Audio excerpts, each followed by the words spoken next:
Hi guys, my name is Fabi and today I wanted to make a quick video responding to a video Quicken made this past Tuesday where she talked about copyright and tattoos and how copyright should affect tattoos and tattoo artists and so on. Her video was really interesting. It wasn't like, you know, I believe this and I believe that 100%.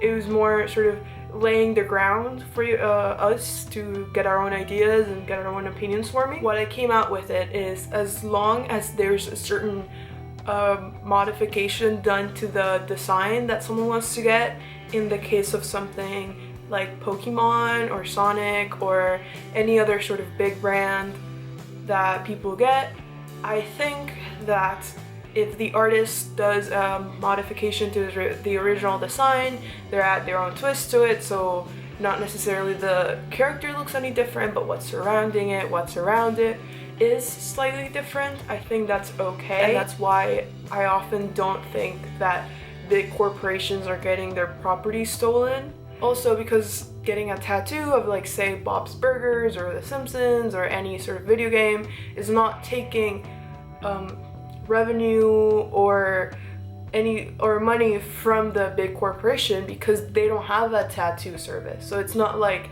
oh, Nintendo has these people that they certify to tattoo, you can only get tattoos with them, otherwise you're taking money from Nintendo.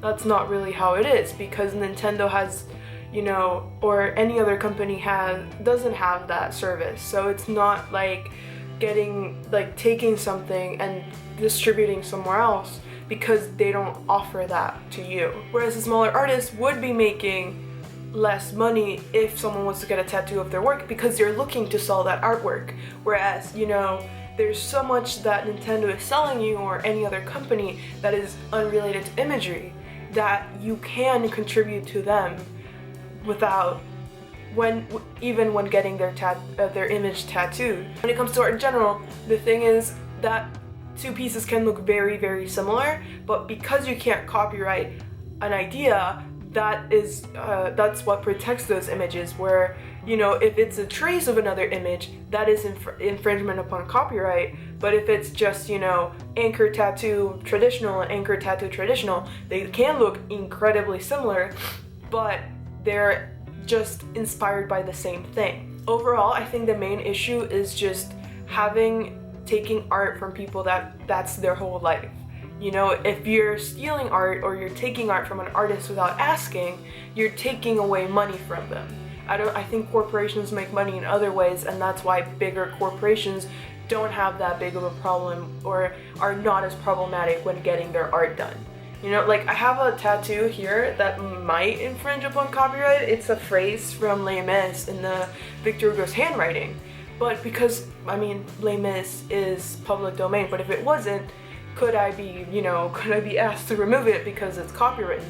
And I don't think so, because it says to be free, and Victor Hugo didn't invent freedom, and whoever owns the rights to Victor Hugo wouldn't really, you know, have invented the idea of calligraphy and a tattoo. And you know, I just think it's a very complicated issue. I don't think there's a right or a wrong answer.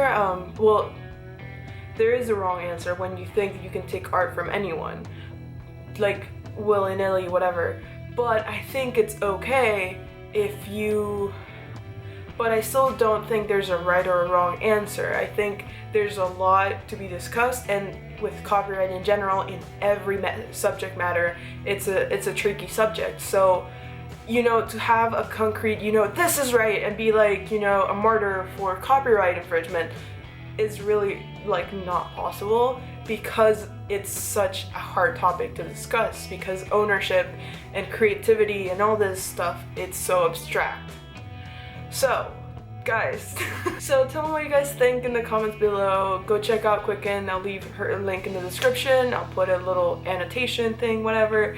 And yeah, make sure to like, subscribe, and all that other YouTube bullshit. I'll see you guys next time. Bye. She's in that sugar daddy hype, so she decided to go to the south of France. Why? Because it's a half hour from Monaco. And what is there in Monaco but money?